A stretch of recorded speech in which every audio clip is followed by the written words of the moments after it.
ఇక్కడ ఫైర్ అనేది ఆరిపోతుంది. దానికోసం అనేది ఈ ఆర్క్ చాంబర్ అన్నమాట.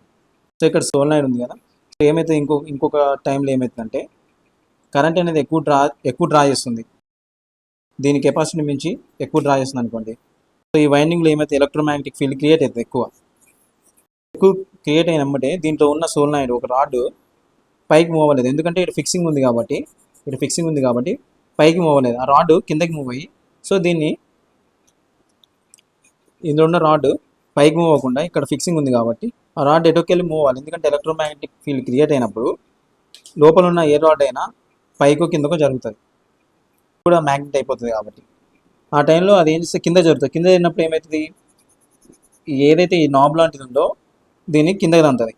కిందకి దాన్ని నెంబటే పవర్ అనేది, సో పవర్ అనేది పైకి పోదు. ఆ విధంగా ఎంసీబీ అనేది వర్క్ జరుగుతుంది.